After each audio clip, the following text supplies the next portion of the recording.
PNS ditangkap usai cabuli anak kandung. Jakarta. CNN Indonesia, seorang pegawai negeri sipil PNS berinisial RA 53 ditangkap karena mencabuli anak kandungnya sendiri. M, 22, di Kabupaten Lebak, Banten. Betul, telah diamankan seorang pria berinisial RA, seorang PNS yang mencabuli anak kandungnya sendiri. Ungkap Kasat Reskrim Polres Lebak Ibtu Andi Kurniadi Eka Setiabudi melalui keterangannya. Minggu, 23/10. Andi menerangkan perbuatan tak senonoh itu mulai dilakukan oleh tersangka pada 2016 lalu. Saat itu, korban masih berusia 16 tahun dan merupakan anak di bawah umur.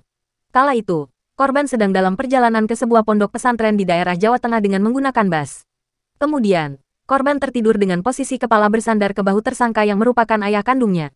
Kemudian tersangka merangkul korban dengan menggunakan tangan kanannya dan selanjutnya tersangka meremas payudara korban sebelah kanan berulang kali.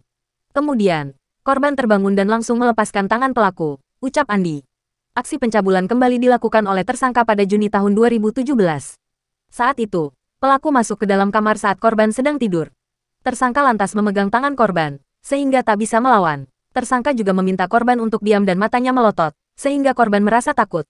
Kemudian tersangka mengangkat daster korban hingga payudara korban terlihat. Selanjutnya tersangka meremas payudara korban. Setelah itu tersangka melepas celana dalam korban dan tersangka melepas sarung yang dipakainya hingga kemudian tersangka menyetubuhi korban sekitar kurang lebih 20 menit, tutur Andi.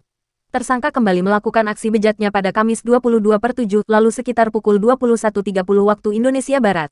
Ini berawal saat tersangka mengirim pesan kepada korban lewat aplikasi WhatsApp. Pesan itu tak dibalas oleh korban karena takut. Namun, lantaran pintu kamar korban tak terkunci, tersangka pun masuk ke dalam dan langsung menindih korban serta meminta untuk diam. Setelah itu tersangka meraba-raba payudara korban dan mencium korban. Setelah itu tersangka membuka celana korban dan celana yang dipakainya. Kemudian, tersangka menggesekkan alat kelaminnya ke korban, kata Andi.